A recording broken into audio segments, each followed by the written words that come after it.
And Abdurrahman ibn Auf radiallahu anhu said, who was a multi-millionaire, he said, Amir al-Mu'mineen, let's go back. It's cold. It's dark. And Umar said, I swear by Allah, I will not move from this place until I see these children smiling like I saw them crying.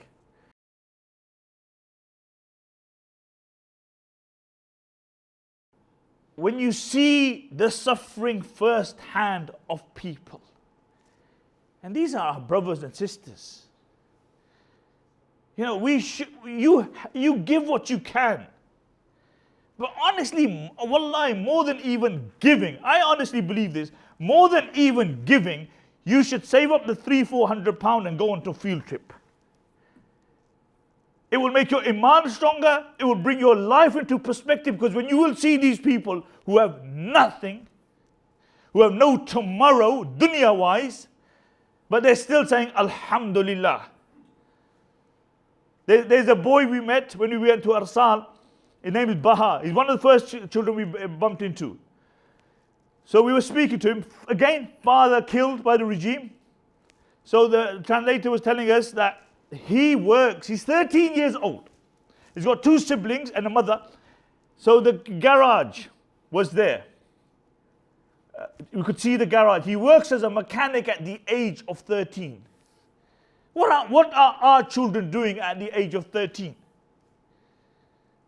School, PlayStation, central heating, enough food. And I looked at these children. I was thinking to myself, look how beautiful these children are.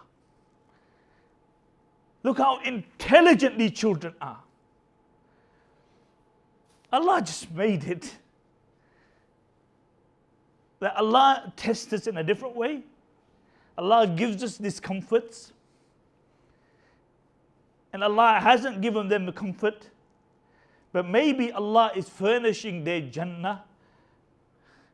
وَإِنَّمَا الْأُسْرِ يُسْرًا, because after every difficulty there's a silver lining.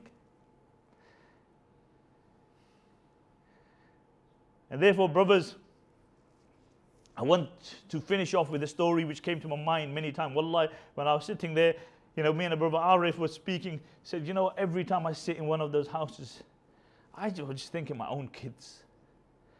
I was just thinking those kids could be my kids.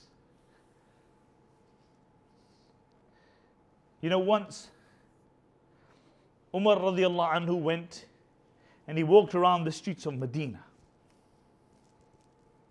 And this was what Umar would do every evening.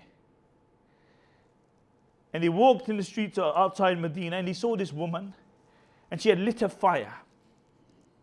And on the fire she had put a pot of water, and she was pretending that she was cooking because she had nothing to cook, and she was hoping that the children will think that she's cooking and they will go to sleep.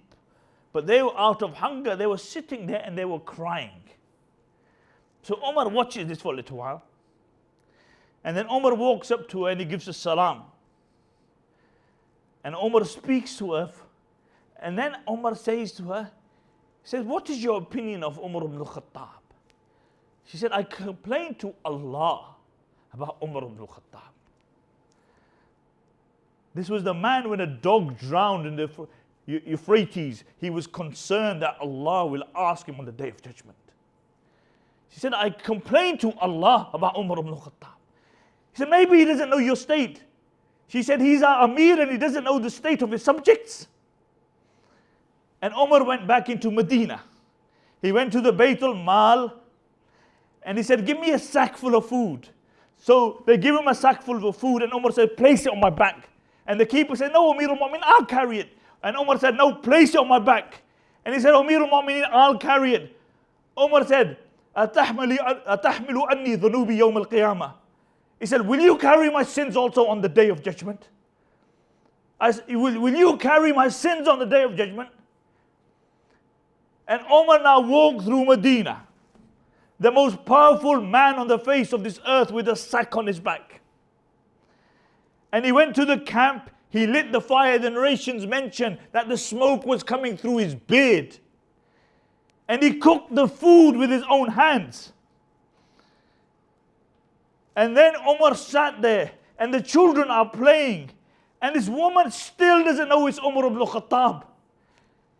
And she turns to Umar, and she said, I swear by Allah, you are better than Umar ibn Khattab.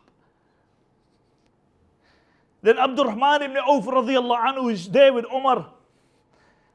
And Abdurrahman ibn Auf radiallahu anhu said, who was a multi-millionaire. He said, Amirul Mu'mineen, let's go back. It's cold. It's dark. And Umar said, I swear by Allah, I will not move from this place until I see these children smiling like I saw them crying. And then Umar went to Medina.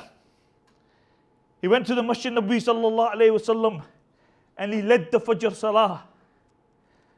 And Abdurrahman ibn Auf says, I swear by Allah, I cannot explain to you how Umar cried when he led the Fajr Salah. Because he saw believers crying out of hunger.